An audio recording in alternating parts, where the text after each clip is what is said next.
El día de hoy voy a tocar un tema que es bastante conocido en algunos círculos cristianos, en algunos no tanto, pero es una profecía que está ahí en la palabra de Dios y me ponía a orar y creo que es importante tocar. Si algo está en la palabra de Dios hay que tocarlo, ¿verdad? Quizás no lo hacemos muy seguido, pero sí. Realmente estudiar profecías pues conlleva mucho tiempo, conlleva un esfuerzo grande, donde uno tiene que andar leyendo casi por toda la Biblia. Qué bonito sería que la Biblia estuviera escrita cronológicamente, ¿no? Nos ahorraríamos muchas quebraderas de cabeza, pero no. Y en parte Dios sabe, porque Él hace que nosotros nos esforcemos en buscar su palabra y entender qué es lo que Él ha dicho. Vamos a hablar de la profecía de las 70 semanas del profeta Daniel. La profecía de las 70 semanas del profeta Daniel la vamos a tocar muy por encimita, ya que es un tema muy extenso, pero bueno, para tener un conocimiento de esto. Fíjese, existen muchas cosas que podemos aprender de la vida de Daniel, este profeta, del gran profeta que vivió en el tiempo del cautiverio de Babilonia. Y sin duda alguna que Daniel fue un hombre que marcó su época, junto con sus amigos Ananías, Misael y Azarías. ¿Sí se acuerda? Me gustaría en algún momento ser un buen amigo como ellos y tener una amistad así como de ese tipo, ¿no? Que podamos marcar nuestra época. Yo quiero ser un hombre así. Entonces, fueron personas notables en su época. Una vez un amigo me decía, todos somos hijos de nuestra época, y sí es cierto, cada quien en su época logra hacer y marcar la diferencia según sus alcances, según el tipo de tiempos que esté viviendo, y ellos pues en el cautiverio, en el momento más complicado, marcaron la diferencia. En el escrito de Daniel, dada la gran cantidad de profecías, la mayoría de las cuales se han cumplido, y los milagros que sucedieron en este escrito de Daniel, se nos muestra, nosotros podemos ver que uno de los temas en general que tiene este escrito es el control que Dios tiene sobre todas las cosas. Si nosotros leemos Daniel desde el capítulo 1 hasta el final, nosotros podemos ver cómo Dios tiene el control de absolutamente todo. Podemos observar la soberanía de Dios actuando desde antes del cautiverio hasta este tiempo donde Daniel está viviendo. Dios es soberano. Eso es algo que nosotros aprendemos en Daniel. Y soberano sobre todas las cosas, ¿eh? Él es quien pone reyes y Él es quien quita reyes. ¿Cuántos creen eso? ¿Verdad que sí? Nosotros creemos que Él es quien pone y quita reyes. Daniel junto con sus amigos son una muestra clara para nosotros el día de hoy de que podemos servir a Dios con determinación, con valor, con denuedo en medio de una sociedad mundana. Él es el ejemplo claro, ellos son el ejemplo claro para nosotros de que podemos servir a Dios en medio de una generación mundana. Y lo podemos hacer con determinación a pesar de las consecuencias. Pero esto solo se logra, hermanos, solo se logra teniendo la certeza de quién es Dios. Cantábamos, tú eres digno, eternamente digno. ¿Digno de qué? De toda la gloria, de toda alabanza. Ese entendimiento marca nuestras vidas, hermanos. Entonces, a pesar de las circunstancias, servir a Dios. Me acuerdo el mensaje que mandaba una hermana de Estados Unidos que decía que su pastor, por salir a orar ahí a la puerta de su casa, lo metieron a la cárcel. Bueno, va a llegar en el momento que no estamos muy lejos de eso, en el que va a empezar a haber muchas restricciones hacia la religión en general. Pero a pesar de todo eso, ellos marcaron la diferencia. Pero es necesario conocer quién es Dios, hermanos. Es necesario eso. La mayoría de los comentaristas, historiadores, creen que Daniel registra los hechos en un lapso de tiempo del 605 antes de Cristo al 535 antes de Cristo. La mayoría de los comentaristas creen eso. Y Daniel contiene varias profecías apocalípticas. Si nosotros leemos del capítulo 8 al versículo 12, incluso ahí podemos ver una alusión directa al Mesías, como lo vamos a ver enseguida. Entonces, ellos fueron fueron hombres notables que vivieron en un tiempo complicado como hoy en día nosotros estamos comenzando a vivir. Vamos a ver un poco del contexto histórico. Daniel capítulo 1, versículo 1, si es tan amable de acompañarme ahí. Daniel capítulo 1, versículo 1. Y bueno, hermanos, aquí por la cuestión del tiempo no puedo detenerme a esperarlos tanto, porque me hacían un comentario en unos hermanos de una misión. Oiga, hermano, ¿y por qué no predican más corto? Se nos acaban los datos, dicen. Entonces, pues por eso a veces recortamos un poquito. Algunos quisieran todo un tiempo de alabanza, pero pues no se puede. ¿Verdad que tenemos misericordia de los que están bien lejos y no tienen internet? Es más, hermanos, en mi casa mía, hasta allá pegado al cerro, no llega el internet. Tenemos que contratar otro tipo de internet. Entonces, por eso me voy a ir un poco rápido. Daniel capítulo 1, versículo 1 dice: en el año tercero del reinado de Joacim, rey de Judá, vino Nabucodonosor, rey de Babilonia, a Jerusalén y la sitió. Y el Señor entregó en sus manos a Joacim, rey de Judá, y parte de los utensilios de la casa de Dios, y los trajo a tierra de Sinar, a la casa de su Dios, y colocó los utensilios en la casa del tesoro de su Dios. Daniel nació durante el reinado de Josías, el rey Josías, el cual comenzó a reinar, según ahí en Segunda de Reyes, a los 8 años. Este hombre comenzó a reinar a los 8 años. Y él hizo una serie de reformas religiosas. Él descubrió, la palabra de Dios había sido abandonada y la descubre. Y él comienza una serie de reformas donde él empezó a acabar con toda la idolatría que había entrado al pueblo de Israel. Entonces, a Daniel le tocó vivir en el tiempo de Josías y logró ver las reformas religiosas que hizo y cómo lo hizo. Cómo por la palabra de Dios Josías logró entender lo que Dios demandaba y Josías marcó, que es más, mejor dicho, cambió el rumbo de toda una nación durante su generación. ¿Cómo ve? A los 8 años, un hombre que buscó a Dios en medio de un tiempo donde la idolatría en el pueblo de Israel había aumentado. Y si hay algo que Dios aborrece es la idolatría, hermanos. Entonces, fue un buen rey, Josías, fue un buen rey de Israel, de lo que casi no hubo en el tiempo de los reyes, pero él marcó la diferencia. Y Daniel tuvo un entendimiento. En ese momento, imagínense, Daniel nace en el reinado de Josías y comienza a ver que empiezan a tirar los lugares altos, cómo empiezan a sacar la idolatría. Y yo me imagino que Daniel, ahí, si yo hubiera visto eso, yo estaría, dale Josías, bien. Él logró ver ese celo en el rey. Y Daniel comenzó a tener un entendimiento de quién es Dios en esa época. Los profetas contemporáneos a Daniel fueron nada más y nada menos que Jeremías, de quien habló hace un tiempo el hermano Jesús. Jeremías, Habacuc. ¿Se acuerdan de la oración de Habacuc? Que él estaba reclamando por qué prosperaban los malos de su pueblo y él estaba enojado. Y de repente Dios le responde a Habacuc y le dice, sí, los voy a castigar con unos peores. Y como que Habacuc, pues, como que se agüitó, decimos acá, ¿no? Y ya después dijo, Señor, yo sé que tú estás en tu trono. Y bueno, él reconoce que Dios tiene el control. Dice, no moriremos. Me encanta esa palabra de Habacuc. Dice, ciertamente no moriremos. Pero bueno, este tipo de personas, sin duda alguna que quizás Daniel leyó. O sea, Jeremías fue leído por Daniel. Entonces, ahí en Segunda de Reyes, capítulo 23, versículo 25, se nos narra lo que sucedió en ese tiempo. Dice, Segunda de Reyes, capítulo 23, verso 25, dice, no hubo otro rey antes de él, fíjese, que se convirtiese a Jehová de todo su corazón, de toda su alma y de todas sus fuerzas, conforme a toda la ley de Moisés.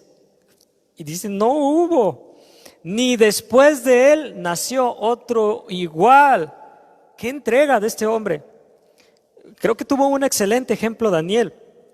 Con todo eso, Jehová no desistió del ardor con que su gran ira se había encendido contra Judá, por todas las provocaciones con que Manasés le había irritado.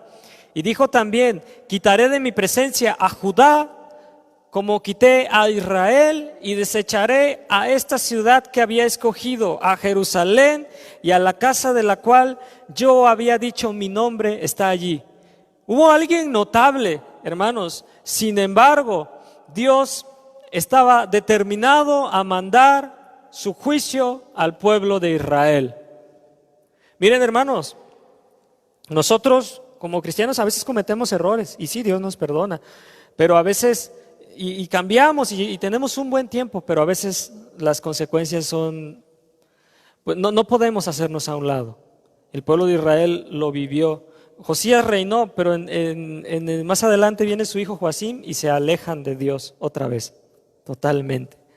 Entonces Dios dice, los manda en cautiverio como a Israel. Para este entonces la nación de Israel, el pueblo total, se había dividido en dos reinos: el reino del norte, que se conoció como Israel, y el reino del sur, que adquirió o se le nombró como Judá. El reino del norte ya había sido llevado en cautiverio, se alejó de Dios y no volvió de la cautividad. Y al poco tiempo Judá vuelve a alejarse de Dios con la muerte de Josías. Ahí más adelantito en el capítulo 23, verso 36 dice, hablando del siguiente rey, de 25 años era Joacim. Dice, cuando comenzó a reinar, y 11 años reinó en Jerusalén. Este ya estaba más grande. Y dice, el nombre de su madre fue Zebuda, hija de Pedaías de Ruma. E hizo lo malo ante los ojos de Jehová, para variar, ¿no? Y dice, conforme a todas las cosas que sus padres habían hecho. En su tiempo subió en campaña Nabucodonosor, rey de Babilonia. Joacim vino a ser su siervo por 3 años, pero luego volvió y se rebeló contra él. Entonces ahí comienza. Dios envía a Nabucodonosor para juzgar al pueblo de Israel. Daniel comienza narrando este hecho. Daniel vivió ese hecho. Cómo Dios permitió que su pueblo cayera ante el rey de Babilonia. Y por eso Daniel capítulo 1, versículo 1, si vamos ahí, lo leo, dice: en el año 3 del reinado de Joacim, rey de Judá, vino Nabucodonosor, rey de Babilonia, a Jerusalén y la sitió. Entonces, ¿cómo se cumple la palabra de Dios, no? Y el Señor entregó en sus manos a Joacim, rey de Judá, rey de Judá,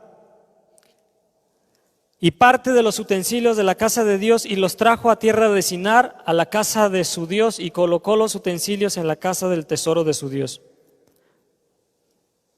Como dije la vez pasada, muchos opinan que este momento, o en este tiempo, comienza lo que se conoce como el tiempo de los gentiles, donde Israel deja de tener control sobre su pueblo y los gentiles te empiezan a tener el dominio sobre su ciudad y sobre todo ello, cosa que no se recobrará totalmente hasta la venida del Mesías. Pero ese es otro asunto, muy discutido, por cierto, también. Pero vámonos tranquilos, ¿no? Y bueno, entonces ahí comienza la cautividad, donde Israel jamás se vuelve a establecer, no vuelve a tener el dominio total de su pueblo. Entonces, si nosotros nos damos cuenta hasta el día de hoy, cuando Donald Trump reconoce a Jerusalén como la capital de Israel, ¿se acuerda que todo el mundo se alborotó? Y después Francia lo reconoce, y después no sé qué tantos países, y después empezaron a echar para atrás, que siempre sí, que siempre no. Israel aún no ha tenido el control total de eso, no tiene la autonomía. Cuando eso suceda, cuando ellos logren tener el control total sobre su ciudad, ellos están a punto de construir el templo, y esa es otra profecía, que no falta mucho, hermanos. Entonces, en Jeremías 25:8 nos habla de esto. Dios anunció al pueblo de Israel que si ellos no se arrepentían de sus pecados, Él los mandaría a una cautividad. Y en Jeremías capítulo 25, versículo 8, dice lo siguiente. Jeremías capítulo 25, versículo 8. Dice, por tanto, así ha dicho Jehová de los ejércitos, por cuanto no habéis oído mis palabras, Fíjense, ¿por qué? Porque no oyeron las palabras del Señor. Sus palabras, hermanos, sus palabras. Qué importante es esto si lo meditamos, porque a veces leer la Biblia no precisamente es escuchar la palabra de Dios, porque si nos ponemos a hacer de cuenta que Jehová es mi pastor, nada me faltará, y andas en pecado y solamente lees, te caerán 1000 a tu diestra y 10,000 al otro lado, pero a ti no llegará. Y si tú nada más te enfocas en eso, tú estás solamente tomando lo que a ti te conviene. Entonces dice, por no haber escuchado mi palabra. Hay una palabra precisa en cada momento de nuestra vida, hermanos. Por eso es importante estar en comunión con el Señor. Él siempre tiene algo que decir, su palabra es viva y eficaz. No porque nos sepamos Juan 3:16, hermanos, eso es lo que siempre Dios va a tener ahí para nosotros. Sí es su promesa y todo, pero hay tiempos específicos donde Dios quiere darnos su palabra. Bueno, seguimos, dice, y he aquí enviaré y tomaré a todas las tribus del norte, dice Jehová, y a Nabucodonosor, rey de Babilonia, mi siervo. ¿Cómo ve? Mi siervo. Y los traeré contra esta tierra y contra sus moradores y contra todas estas naciones en derredor, y los destruiré y los pondré por escarnio y por burla y en desolación, ¿qué dice? Perpetua. Y haré que desaparezca de entre ellos la voz de gozo y la voz de alegría, la voz de desposado y la voz de desposada, ruido de molino y luz de lámpara. Toda esta tierra será puesta en ruinas, dice Jeremías. O sea, fíjese qué profecía. Jeremías tuvo que dar las profecías más duras y Dios le dijo desde un inicio, no te van a escuchar, no te van a oír. Qué terrible, ¿no? Híjole, hermano, a veces así se siente uno. Y a veces de los dos lados, pues a veces uno habla y a veces nos hablan. Y es una lucha tremenda que tenemos. Entonces dice, y toda esta tierra será puesta en ruinas y en espanto servirán estas naciones al rey de Babilonia 70 años. Muy importante eso, 70 años. Y cuando se han cumplido los 70 años, castigaré al rey de Babilonia y a aquella nación por su maldad, ha dicho Jehová.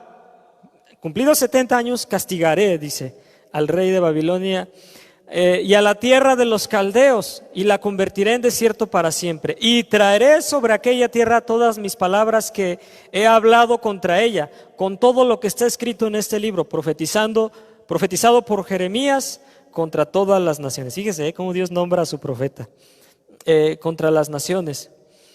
Otra parte donde hay una profecía acerca de la cautividad es en Segunda de Crónicas capítulo 36, versículo 15. Segunda de Crónicas capítulo 36, versículo 15. Todo esto se anunció.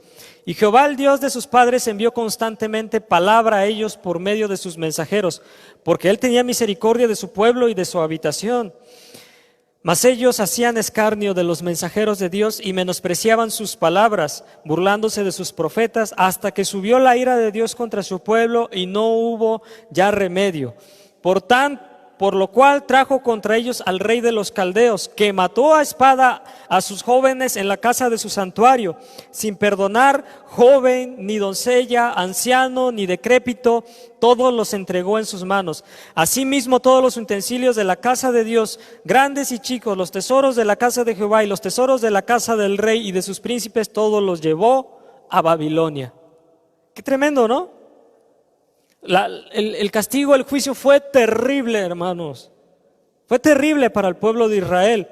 Pero vemos atrás, dice, antes de que llegue el juicio, hermanos, Dios envía su palabra. Dios nos amonesta, hermanos.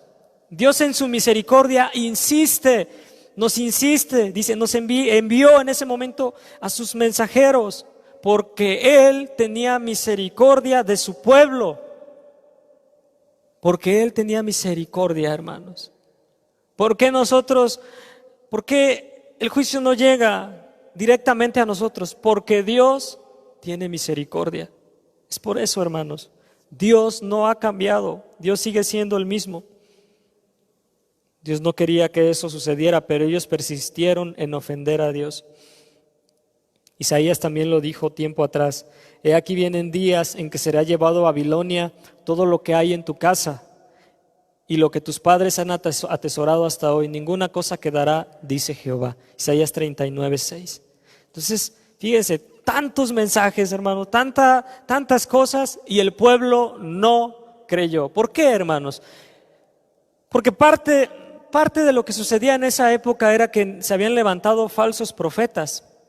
Mientras Jeremías hablaba sobre un juicio venidero, que Dios estaba molesto con el pueblo de Israel, había falsos profetas que decían: paz, paz, no pasa nada. Y dice: y no hay paz. Hoy en día es lo mismo, no estamos muy diferente. Que Dios nos ayude, hermanos, que Dios nos ayude. Daniel en ese momento, entonces, imagínense, llega todo eso, todo ese anunciamiento, es como nosotros, ¿no? El Señor va a venir, bueno, y nos lo anuncian, y cuando llega el momento, ¿qué sucederá en nosotros? Se cumplió, bien, y sabemos que la palabra de Dios se cumple, pero Daniel lo había escuchado tiempo atrás, él había quizás leído a Jeremías, y en ese momento, cuando llega Nabucodonosor y son llevados a Babilonia, Daniel en ese momento está observando la fidelidad de Dios en el cumplimiento de su palabra, en el cumplimiento de las profecías. Daniel es un libro que contiene un montón de profecías que se cumplieron en ese mismo lapso de tiempo y un montón de milagros. Daniel, sin duda alguna, fue un hombre que experimentó la gloria de Dios en su época. Esta es una muestra, todo esto que se ha cumplido es una muestra de la inspiración de la palabra de Dios. Nosotros creemos que la palabra de Dios es inspirada por Dios mismo, que como si Dios mismo hubiera soplado en los oídos de los profetas, de los autores, lo que ellos tenían que escribir. En este momento, Él vio eso. Entonces, para nosotros esta es una certeza, el cumplimiento de las profecías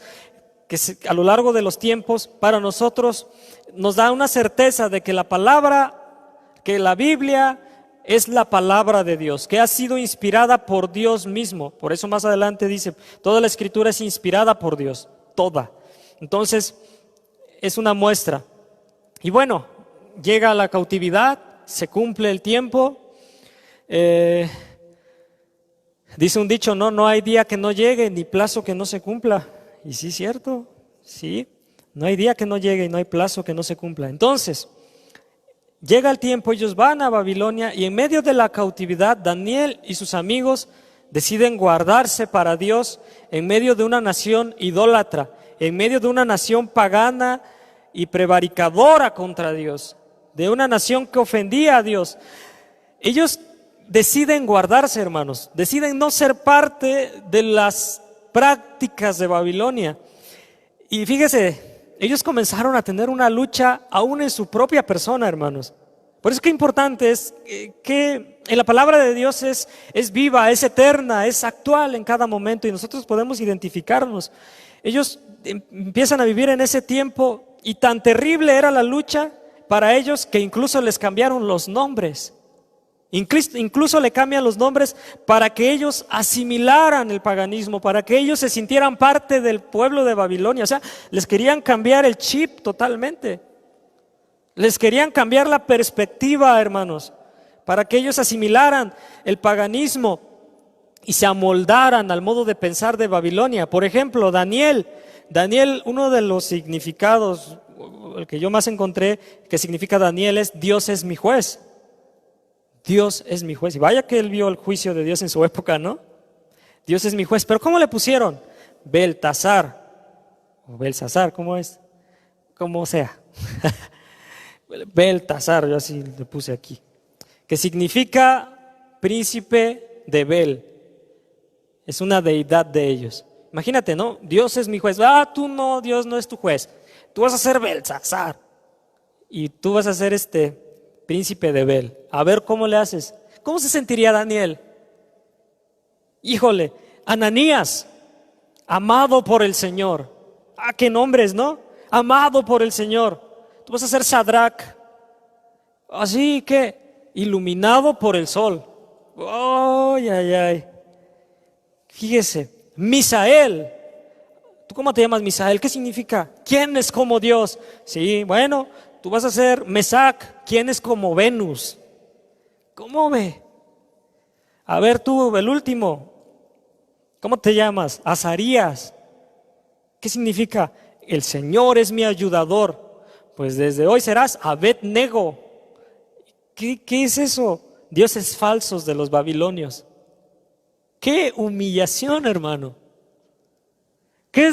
¿Cuál ha sido la trama de Satanás a lo largo del tiempo? Cambiarte el chip. Cambiarle de nombre a las cosas. El pecado ya no se llama pecado en estos últimos días, pero Dios no ha cambiado. Dios no ha cambiado. ¿Amén? ¿O no amén? Bueno, sí, yo escuché un amén hasta acá. Es bien complicado, es bien feo predicar así. Nadie dice amén. Bien, bien. Entonces, hermanos, era una lucha complicada, ¿no cree? ¿Qué significa tu nombre, Esteban? ¿No te acuerdas? Dice que algo bien bonito. Pero que de repente ya no vas a ser Esteban, vas a ser no sé, qué nombre pagano. Lo que sea, ¿no? Qué ofensa, ¿no? ¿Y eso qué? Pues es un nombre que viene en la Biblia, que murió, fue el primer mártir. No, pues ya no vas a ser Esteban, ahora vas a ser Tlaloc. Qué agresivo, hermanos, querían ahí. Entonces, bueno, pero en medio de toda esa situación, ellos sirvieron únicamente al Dios verdadero, hermanos. O sea, no los movieron. Dios los honró porque ellos fueron fieles, les ayudó, les equipó y los puso en lugares de autoridad a estos hombres. Dios es el mismo, hermanos. Podemos nosotros confiar en su soberanía y en su providencia en medio de este tiempo. Nosotros podemos confiar en su soberanía en medio de nuestro tiempo. Nosotros jamás vamos a llamar bueno algo que es malo, hermanos, por más bueno que quieran disfrazarlo. En el corazón de Daniel siempre estuvo, ellos siempre tuvieron la mente de que ellos servían, en la mente que ellos servían al Dios verdadero, que ellos eran el pueblo elegido, que el único Dios verdadero se encontraba en Israel, se había revelado en Israel. Entonces pasa el tiempo y todos conocemos la historia de Daniel. Dios los pone en autoridad, en algún momento hacen una estatua y los reyes querían que ellos se inclinaran y no se inclinaron y los metieron a un horno de fuego, pero ellos no desistieron en su búsqueda de Dios, los meten y Dios los libra. Daniel es llevado al foso de los leones por estar orando y Dios lo libra. Entonces vemos que Dios tiene el control de todas las cosas, ¿verdad que sí? Él tiene el control. Y fíjese, en ese entendimiento, en su corazón, Daniel siempre tuvo una pregunta: ¿cuándo regresaremos a nuestra tierra? ¿Cuándo volveremos a Jerusalén? De él nunca salió, de su mente nunca salió las promesas que Dios había hecho a su pueblo. Yo me pregunto, hermanos, ¿qué tan presente tenemos nosotros las promesas del Señor hoy en día? ¿Qué tan presentes tenemos las promesas de Dios? Ahí en la Biblia hay un montón de promesas, y una vez un maestro en la escuela bíblica nos preguntó: a ver, ¿qué promesa tú, un versículo que tú tengas? Casi todos sabían: Jehová es mi pastor, nada me faltará. Casi todos, pero hay un montón, hermanos. Pero las olvidamos, o no sé, hermanos, ¿qué nos pasa? Somos bien raros, pero bueno. Y Daniel no lo sacaba de su mente.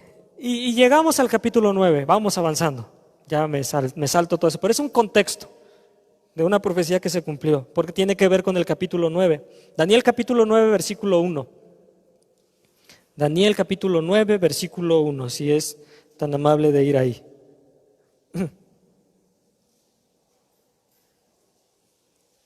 Dice: en el año primero de Darío, hijo de Asuero, de la nación de los Medos, que vino a ser rey sobre el reino de los caldeos, en el año primero de su reinado, yo Daniel miré atentamente en los libros el número de los años de que habló Jehová al profeta Jeremías, de que habían de cumplirse las desolaciones de Jerusalén. ¿En qué? En 70 años. Fíjese, O sea, Daniel dijo: bueno, ya nos fue bien mal, estamos en cautividad. ya ni modos. No, Daniel, todo ese tiempo, cuando él supo que se acercaba el tiempo de la profecía, va y se acerca al libro, se acerca a la palabra, dice, miré atentamente. Dice, en el año primero de su reinado, yo Daniel miré atentamente en los libros el número de la profecía que se estaba cumpliendo. ¿Qué sé qué? ¡Wow! Vi otra profecía cumplida, Daniel. Dice que se estaba cumpliendo.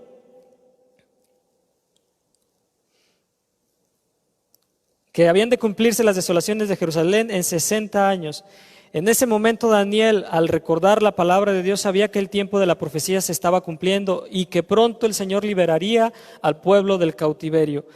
Una vez más, él lo estaba viendo. Jeremías dijo lo siguiente, lo leímos hace rato. Jeremías 25:11 dice, toda esta tierra será puesta en ruinas y en espanto, y servirán estas naciones al rey de Babilonia 70 años. Y cuando sean cumplidos los 70 años, castigaré al rey de Babilonia y a aquella nación por su maldad, ha dicho Jehová, y a la tierra de los caldeos, y la convertiré en desiertos para siempre. Daniel lo ve. Entonces podemos observar que ahora entra en escena el imperio medo-persa, con el cual Dios juzga a los babilonios, a los babilónicos. Y Daniel comienza, él se acuerda, y ahí en Daniel capítulo 9, él comienza a interceder. Él no había olvidado la palabra de Dios, hermanos. Él no había olvidado la promesa de Dios. Él no, hermanos. Él había escuchado el juicio, pero también había guardado en su corazón la promesa. No se la había olvidado. Ahora, nosotros, hermanos, tenemos presente la promesa del Señor, de la liberación y de la glorificación que va a suceder en nosotros. Oh, hermanos, que realmente podamos llegar a eso. Y Daniel en el capítulo 9 empieza, después de esto, en el capítulo 9, verso 3 dice, y volví mi rostro a Dios el Señor buscándole en oración y ruego, en ayuno, cilicio y ceniza. Y oré a Jehová mi Dios, fíjese, mi Dios, no lo cambió, hermanos. E hice confesión diciendo, ahora Señor, Dios grande y digno de ser temido, que guardas el pacto y la misericordia con los que te aman y guardan tus mandamientos. ¿Qué dice Daniel? Hemos pecado. Oh, hermanos, esta es una oración tremenda. Hemos cometido iniquidad, hemos hecho impíamente y hemos sido rebeldes y nos hemos apartado de tus mandamientos y de tus ordenanzas. No hemos obedecido a tus siervos los profetas, que en tu nombre hablaron a nuestros reyes, a nuestros príncipes, a nuestros padres y a todo el pueblo de la tierra. Tuya es, Señor, la justicia y nuestra la confusión de rostro, como en el día de hoy lleva todo hombre de Judá, los moradores de Jerusalén y todo Israel, los de cerca y los de lejos, en todas las tierras a donde los has echado a causa de su rebelión, con que se rebelaron contra ti. Oh Jehová, nuestra es la confusión de rostro, de nuestros reyes, de nuestros príncipes y de nuestros padres, porque contra ti pecamos. De Jehová nuestro Dios es el tener misericordia y el perdonar, aunque contra él nos hemos rebelado y no obedecimos a la voz de Jehová nuestro Dios para andar en sus leyes que él puso delante de nosotros por medio de sus siervos los profetas. Todo Israel traspasó tu ley, apartándose para no obedecer tu voz, por lo cual ha caído sobre nosotros la maldición y el juramento que está escrito en la ley de Moisés, siervo de Dios, porque contra él hemos pecado. Más adelante vamos a ver eso. Y él ha cumplido la palabra que habló contra nosotros y contra nuestros jefes que nos gobernaron, trayendo sobre nosotros tan grande mal. Pues nunca fue hecho debajo del cielo nada semejante a lo que se ha hecho contra Jerusalén. Conforme está escrito en la ley de Moisés, todo este mal vino sobre nosotros y no hemos implorado el favor de Jehová nuestro Dios para convertirnos de nuestras maldades y entender tu verdad. Por tanto, Jehová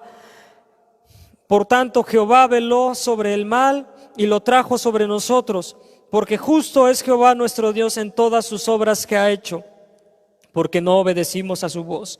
Ahora pues, Señor Dios nuestro, que sacaste a tu pueblo de la tierra de Egipto con mano poderosa, tampoco lo olvidó, y te hiciste renombre cual lo tienes hoy. Hemos pecado hemos hecho impíamente, oh Señor, conforme a todos tus actos de justicia. Apártese ahora tu ira y tu furor sobre tu ciudad, Jerusalén, tu santo monte, porque a causa de nuestros pecados y por la maldad de nuestros padres, Jerusalén y tu pueblo son oprobio de todos los de alrededor nuestro. Ahora pues, Dios nuestro, oye la oración de tu siervo y sus ruegos, y haz que tu rostro resplandezca sobre tu santuario asolado, por amor del Señor. Inclina, oh Dios mío, tu oído y oye, abre tus ojos y mira nuestras desolaciones y la ciudad sobre la cual es invocado tu nombre, porque no elevamos nuestros ruegos ante ti, confiados en nuestras propias justicias. Vaya, hermanos, eso marca la diferencia. Dice, no en nuestras propias justicias, sino en tus muchas misericordias. Oye, Señor, oh Señor, perdona, presta oído, Señor, y hazlo. No tardes, por amor de ti mismo, Dios mío, porque tu nombre es invocado sobre tu ciudad y sobre tu pueblo. Daniel había visto cómo llegó el tiempo y se cumplió la profecía. Él estaba seguro que llegaría el momento, que se acercaba el tiempo en el que ellos regresarían, en que Jerusalén sería reedificada. Pero ven el corazón de Daniel, hermanos, y en esta oración podemos abundar demasiado. Pero una de las cosas dice, no confiamos en nuestras propias justicias. Fíjese, hermano, hoy alrededor del mundo, en todo el mundo, estamos en un tiempo similar.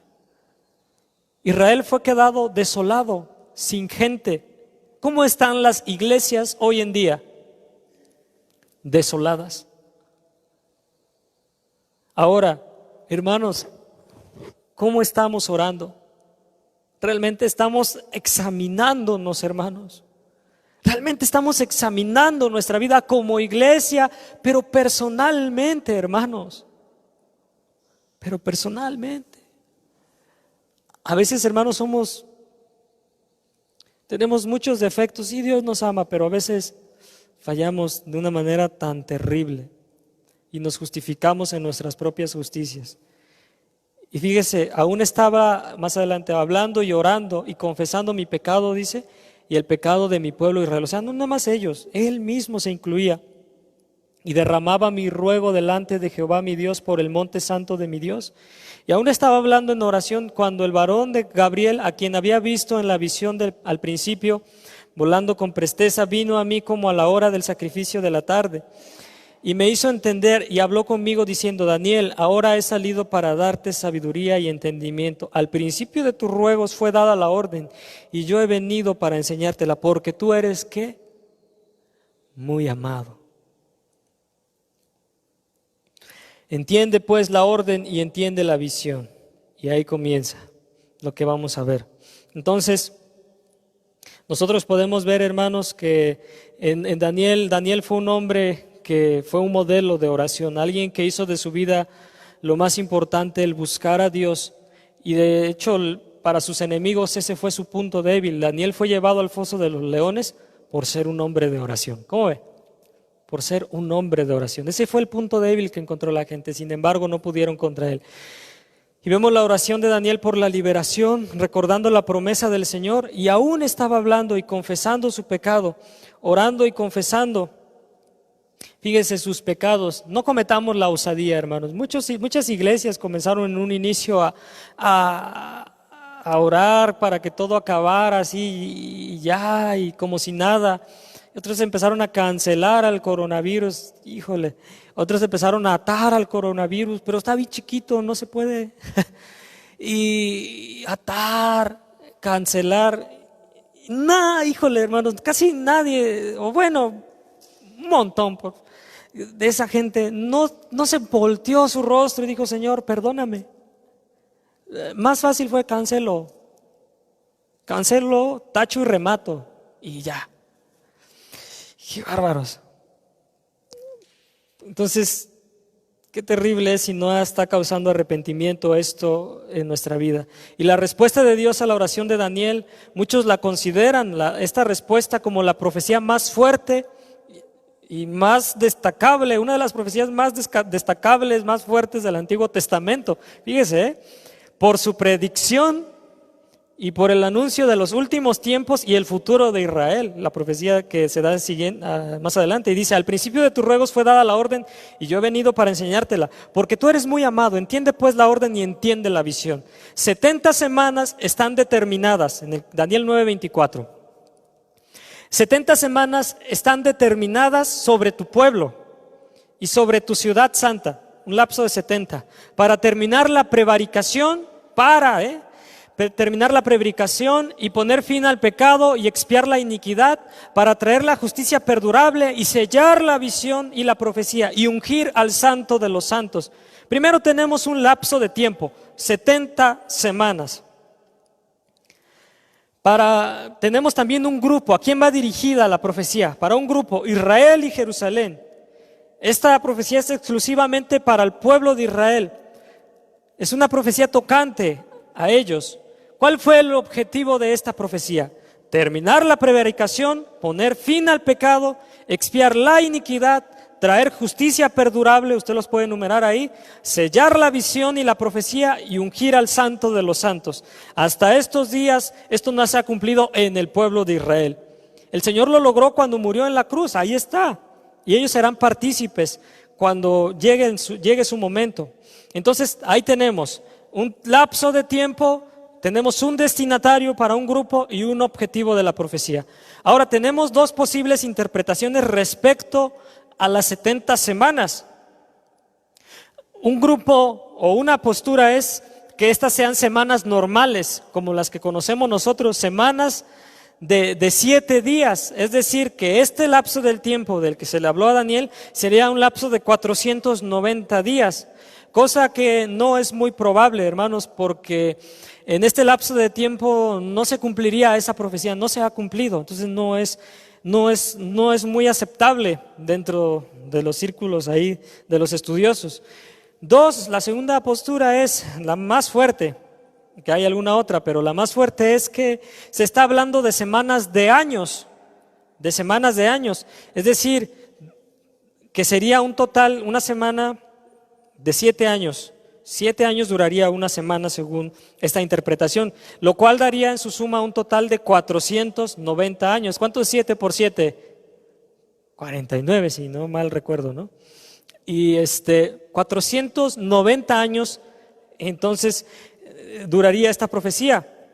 Por su parte, esta es la opción que la mayoría de los intérpretes usan, debido a que esa era una forma común de contar en los tiempos del pueblo de Israel.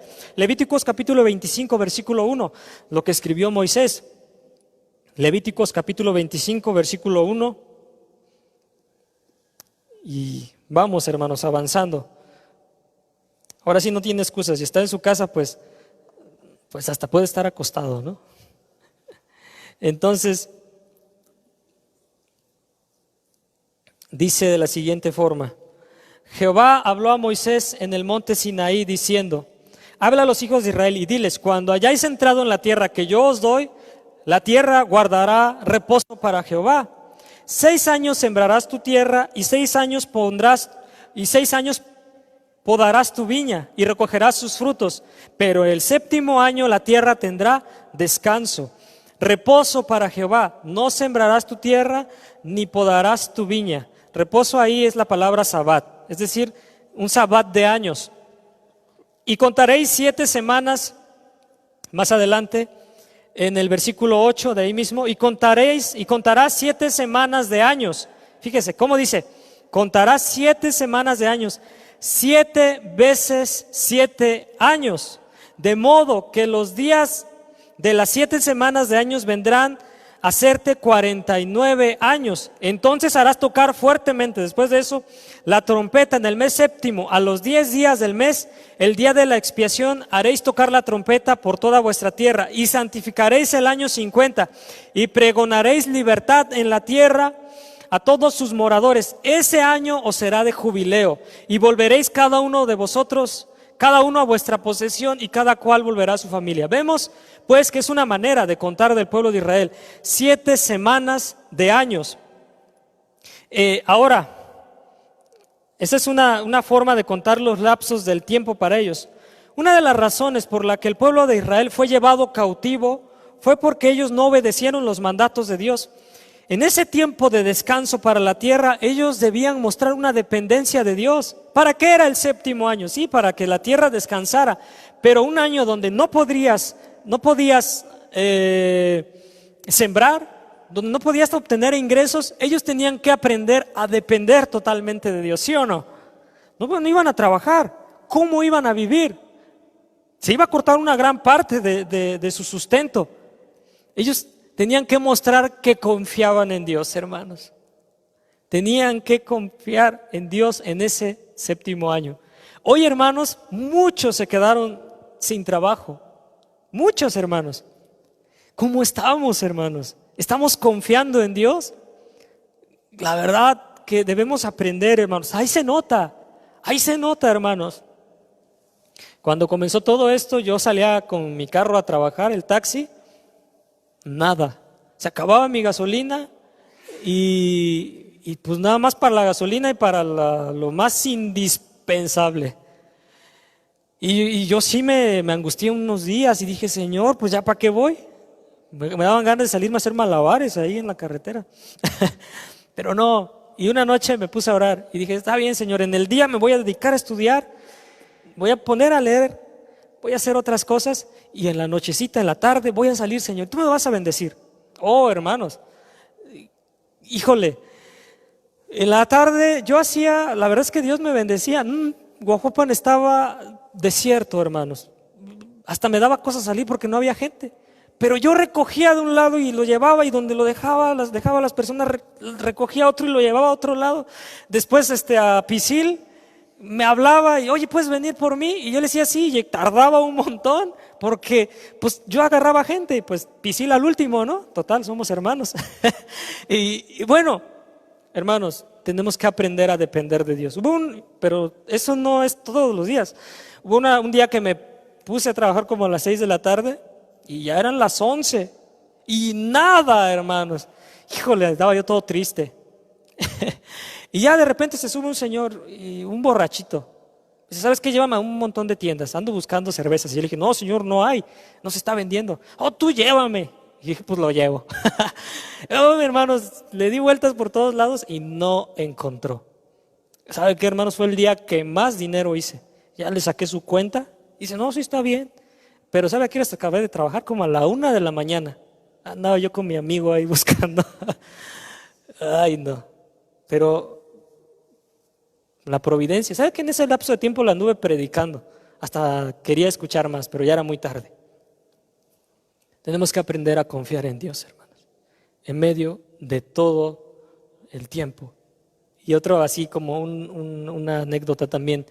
No servía mi medidor de gasolina y pues yo sacaba un poquito para la gasolina y le echaba y un poquito para mí porque yo no sabía qué tanta gasolina tenía mi carro. Y un día se me ocurre moverle un cablecito en esos días que estaba tan crítico y se va la aguja hasta arriba, el medidor de gasolina. Y dije, nah, está siendo falso algo. Y le moví, no, hasta arriba. Y yo dije, no creo, le estaba echando 50 pesos. Y en serio, Y cuando llega hasta arriba dije, no me quedé conforme y que abro el tanque. Porque pues imagínense que no fuera cierto, incrédulo la gente, pero pues Dios tiene misericordia. Y abro mi tanque de gasolina, hermanos, hasta arriba. Híjole, hasta te dije, gracias, Señor. Providencia, hermanos. ¿Sabe que esa gasolina no se me ha acabado hasta el día de hoy? Ahí está. Sí le he echado, pero bien poquito y ahí sigue, no ha bajado. Confianza. Dios se apiada de nosotros, hermanos. Amén. Y si tienes un trabajo seguro, dale gracias a Dios. También ayuda. Si tú ves a alguien ahí en la calle que está pasándola mal, échale la mano. Tenemos que mostrar la diferencia, hermanos. Si te duele dar, pues bueno. Ay, seguimos ya. Bueno, es muy rico esto, pero entonces habla de 70 años, que dan un total de 490 años. Ellos contaban así.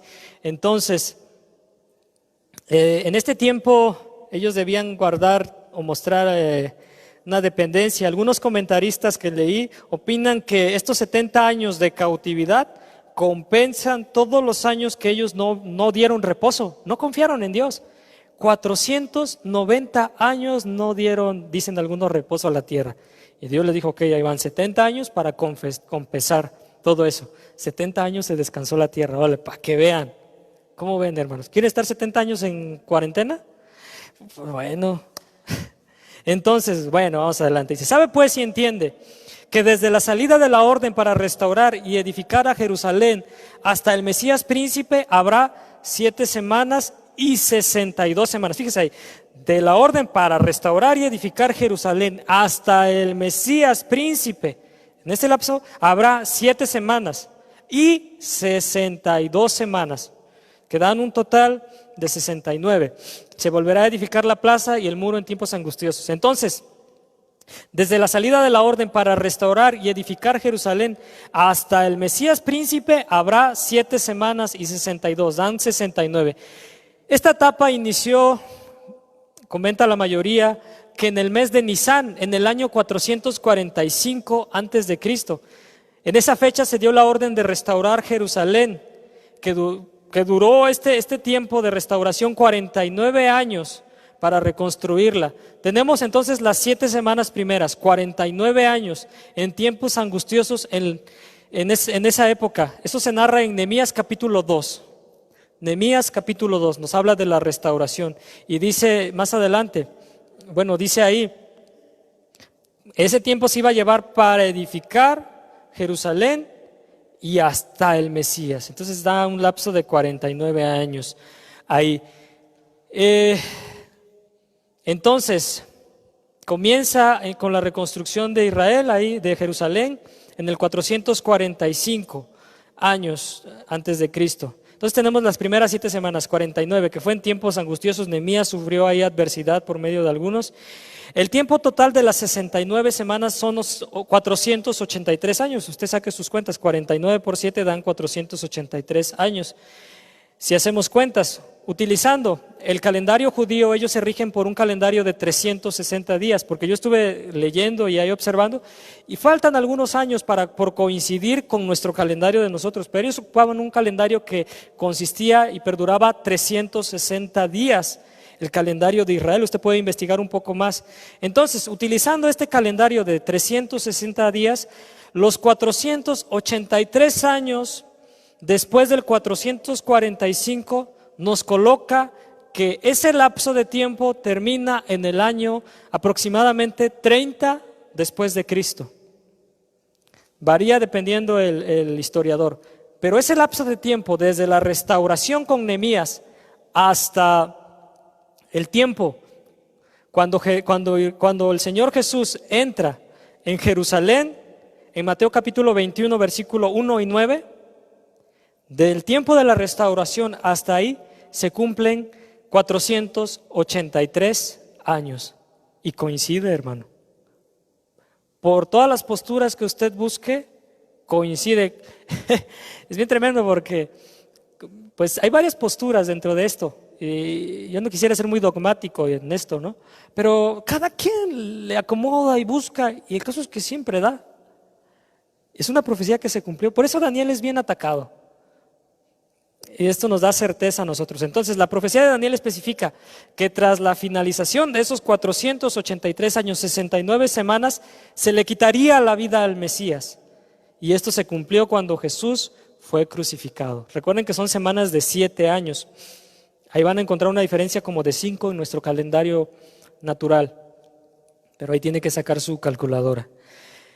En Daniel 9:26, y después de las 62 semanas se quitará la vida al Mesías de las 62, pero acuérdense que ya hubo 7 en un inicio para la reconstrucción. Se le quitará la vida al Mesías, mas no por sí.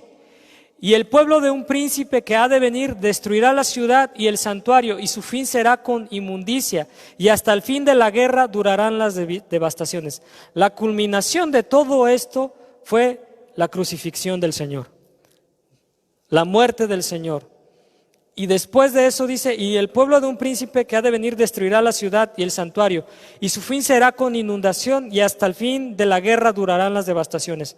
Una postura es que esto se cumple o es parte de la destrucción que hizo Tito y Vespasiano en el año 70, pero la mayoría opina que es una alusión al anticristo, al hombre de iniquidad. Ahora, Daniel 9:27, para las 70 semanas falta una, ¿verdad que sí? Falta una, dice en 9:27. Y por otra semana confirmará el pacto con muchos. Y la mitad de la semana hará cesar el sacrificio y la ofrenda. Para esto tendrá que estar reconstruido el templo de Salomón, cosa que estamos a punto. Que sea que eso ya se está planeando o sea, ya, es más, dicen que ya tienen todo, hasta el sacrificio que van a tener. Pero dice, harán cesar el sacrificio y la ofrenda, y después, con la muchedumbre de las abominaciones, vendrá el desolador. Y hasta que venga la consumación y lo que está determinado se derrame sobre el desolador. Entonces, nosotros creemos que entre la semana 69 y la semana 70 hay un paréntesis, hermanos. No se cumplió inmediatamente. Hay un paréntesis porque en ese momento Jesús no recibió el reino mesiánico. Porque en ese momento no se cumplió la profecía del objetivo que nosotros vimos en un inicio. Entonces la mayoría de los teólogos opinan, y yo creo también eso, los que son de corte dispensacionalista y premilenial, que hay un montón de cosas, que hay un paréntesis en este lapso entre la semana 69 y la semana 70. Al terminar la semana 69 el Mesías es crucificado y Dios deja de tratar con el pueblo de Israel porque rechazan como nación al Mesías, y comienza un tiempo no contado con el surgimiento de la iglesia. Un paréntesis entre el 69 y el 70. Por eso Romanos 11:11 dice, digo pues, ¿han tropezado los de Israel para que cayesen? En ninguna manera, dice, no. Dice, ¿han tropezado los de Israel para que cayesen? En ninguna manera. Pero por su transgresión vino la salvación a los gentiles para provocarles a celos. Entonces dice, ellos fueron quitados por un momento. Pues si algunas de las ramas fueron desgajadas y tú, siendo olivo silvestre, has sido injertado en lugar de ellas, en este paréntesis, y has sido hecho participante de la raíz y de la rica savia del olivo, porque si tú fuiste cortado del que por naturaleza es olivo silvestre y contra naturaleza fuiste injertado en el buen olivo, ¿cuánto más estos, que son las ramas naturales, serán injertados en su propio olivo? Hablando de Israel. Porque no quiero, hermanos, que ignoréis ¿qué? Misterio, para que no seáis arrogantes en cuanto a vosotros mismos, que ha acontecido a Israel endurecimiento en parte, hasta que haya entrado la plenitud de los gentiles, hasta que haya entrado aquellos que han de ser salvos. Cuando eso suceda, el Señor va a venir por su iglesia. Y más adelante afirma, y luego todo Israel será salvo. Conviene hacer una diferenciación entre el pueblo de Israel y la iglesia, hermanos. El pueblo de Israel tuvo sus promesas. El pueblo de Israel, Dios hizo pactos con el pueblo de Israel y la iglesia también, pero no, para el pueblo de Israel aún falta algo por cumplirse. Y luego todo Israel será salvo, como está escrito, vendrá de Sión el libertador que apartará de Jacob la impiedad. Todo esto culminará con el arrebatamiento de la iglesia. Los sucesos que han acontecido en este paréntesis, en el tiempo de la gracia, la destrucción de Jerusalén en el año 70, ellos fueron esparcidos. Hubo una diáspora más, fueron esparcidos por todo el mundo, los judíos. Jerusalén fue hollada, en ese tiempo surge la iglesia y también en este tiempo la iglesia comienza a sufrir la apostasía de la fe cristiana.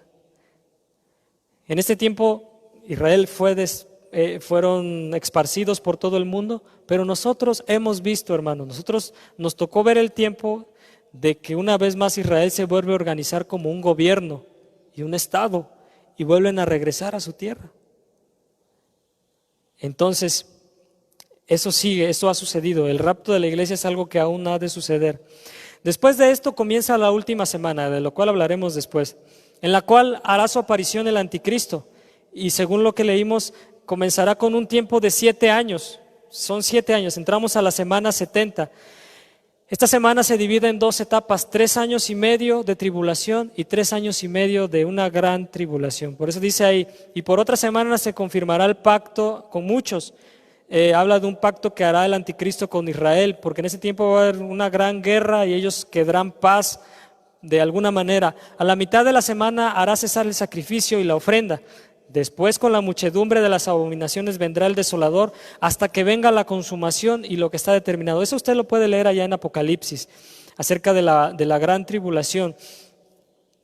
Al final de esto comenzará un reino milenial donde el objetivo de la profecía se cumplirá. La condición actual de Israel, ¿cuál es, hermanos? Muchos dicen que Israel es el reloj profético para el mundo entero. Y si nosotros vemos, sí, hermanos, en 1948 se consuma como Estado. Por eso Barth decía, hay que estar en la Biblia, con la Biblia en una mano y con el periódico en la otra, porque se había dejado de lado todo eso.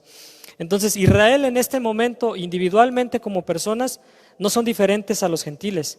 Ellos pueden aceptar al Señor sí, individualmente. Como nación, ellos, su tiempo ha de venir, ellos están cegados en este momento, ellos no quieren aceptar al Mesías. Eso lo vemos en Romanos capítulo 3, versículo 9, Romanos 3, 9, y podemos verlo, y 10 y 12. No lo vamos a leer porque, pues ya, el tiempo. Un residuo de ellos será salvado en esta época también. Ellos han sido salvos también, pero individualmente, no como nación. Como nación ellos están cegados, según Romanos 11, 25, lo acabamos de leer, o 2 de Corintios 3, 14 y 15. Segunda de Crónicas 3, 14 y 15. Israel no ha sido desechado por Dios, no, pero ellos están cegados. Ellos permanecen como herederos de las promesas de Dios también, en Romanos 8, 28 y 29. Entonces, ellos ha de cumplirse este tiempo. Todavía falta el tiempo de la gran tribulación y ellos entrarán en escena una vez más. Entonces Dios prometió una futura restauración para este pueblo. Oseas capítulo 3, versículo 4 dice, Oseas 3, 4, una promesa a ellos. Porque muchos días estarán los hijos de Israel sin rey, sin príncipe, sin sacrificio, sin estatua, sin efod y sin terafines.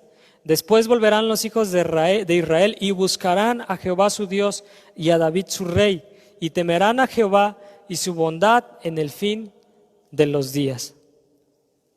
Una promesa para Israel. Volverán a buscar. Entonces, hermanos, todo eso está por cumplirse. Yo sé que esto es abundante. Créanme que había muchísimos más datos. Pero Daniel, volvemos a Daniel. Está viendo al final de esta profecía. Él pregunta. Dios promete restaurar a su pueblo, pero no como él pensaba, no como Daniel pensaba.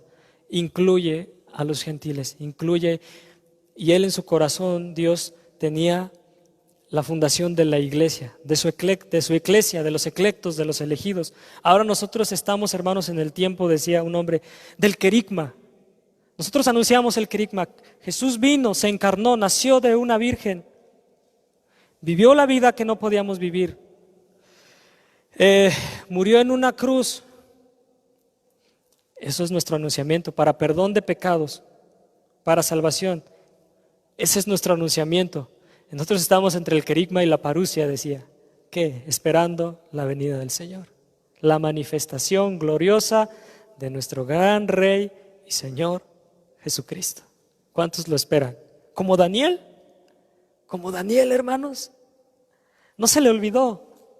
Y Daniel, después de esta oración, hermanos, ¿cómo creen que quedó su corazón? Daniel ya era un viejito. Daniel ya era un viejito.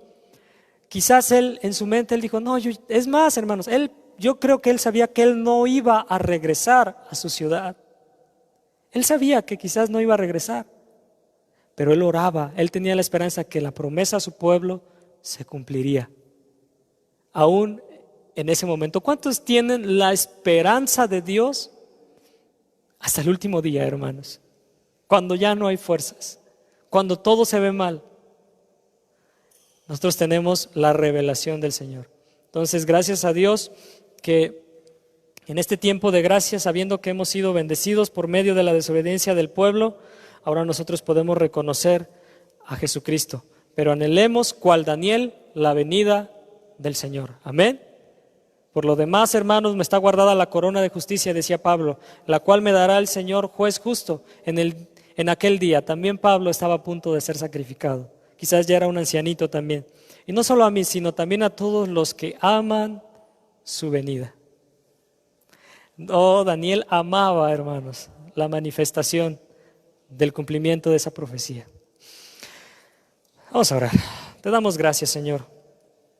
Te damos gracias por tu palabra. Te damos gracias, Señor, porque en medio de este tiempo podemos escudriñar un poco, Señor, y ver, Señor, que en medio de todo esto tú has tenido un plan específico para tu pueblo, para Israel, lo has bendecido. Tu palabra dice: pedid por la paz de Jerusalén, sean prosperados los que te aman, Dios. Daniel pudo verlo. David entendía muy bien que la salvación viene de los judíos. Nosotros lo entendemos, Señor, y no nos ensoberbecemos, no nos enorgullecemos en el mal sentido de que ellos hayan sido desechados. Tú prometiste, Señor, y lo cumpliste, Señor. Mandaste a tu Mesías, mandaste al ungido en el cumplimiento de la semana 69, y Él murió para perdón de nuestros pecados. Y sabemos que tu palabra es fiel, que la profecía es exacta, Señor, y se cumplirá también, Señor. Hace algunos días, un pequeño corto tiempo atrás, Israel cumplió 70 años. Tu pueblo volvió a cumplir 70 años de haber regresado a su tierra. Y sabemos, Señor, que eso tiene un gran peso. Una generación que aún vive, muchos de ellos aún viven, que pisaron por primera vez, una vez más, esa tierra prometida. Y eso a nosotros nos dice, Señor, que tú vienes pronto, Señor. Ahora estamos en este lapso. Sabemos, Señor, que quizás en parte sabemos, en parte desconocemos, pero si algo estamos seguros es que tú has prometido arrebatar a tu iglesia, pero también salvar a Israel. Y gracias, Señor, gracias porque sabemos que has usado todo esto. Vemos tu soberanía en tus propósitos. En tu soberanía estuvo que Daniel fuera a Babilonia, y Daniel tuvo que pasar todo eso, y su corazón fue probado, e inspiraste su corazón de tal forma que te buscó, Señor, y escribió y selló la profecía hasta estos días. Y selló la profecía. ¿Cuánto tuvo que pasar este hombre amado por ti para que nosotros pudiéramos leer esto, para que nosotros pudiéramos tener el conocimiento de esto? Usaste a un hombre, usaste su vida, pero usaste el sufrimiento, usaste la adversidad, usaste un horno de fuego, usaste un foso de leones para formar a tu muy amado, Señor. Por eso, Señor, hoy nosotros, así como Daniel vio, y teniendo el entendimiento que estamos en este tiempo, anhelamos tu venida, anhelamos, Señor, tu manifestación gloriosa, tu advenimiento. Oh Rey, y ayúdanos a conocerte de tal modo que en este tiempo marquemos la diferencia. Pues tú eres digno, Señor, digno, eternamente digno, oh Rey, eres impresionante. Solo ante ti yo me inclino.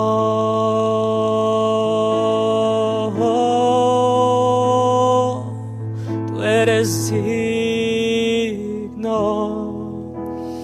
eternamente. Tú eres digno, incomparable y digno. Solo ante ti yo me inclino, solo ante ti yo me rendiré, Señor. y no me inclinaré ante nadie más que no sea a ti. Oh, te adoramos, oh Dios soberano, sobre los tiempos eres tú. Soberano, Señor, sobre las etapas y los reinos, tú eres digno, Señor, eternamente digno. Oh Rey, anhelamos tu venida, Señor. Ahí en tu hogar, levanta tus manos y dile: Señor, gracias, gracias. Tu palabra se ha cumplido, tu palabra se cumple y se cumplirá. Sí, Señor, se cumplirá. Tú eres digno, Señor, y hoy te adoramos, Señor. Muchas gracias. Gracias, Padre bueno.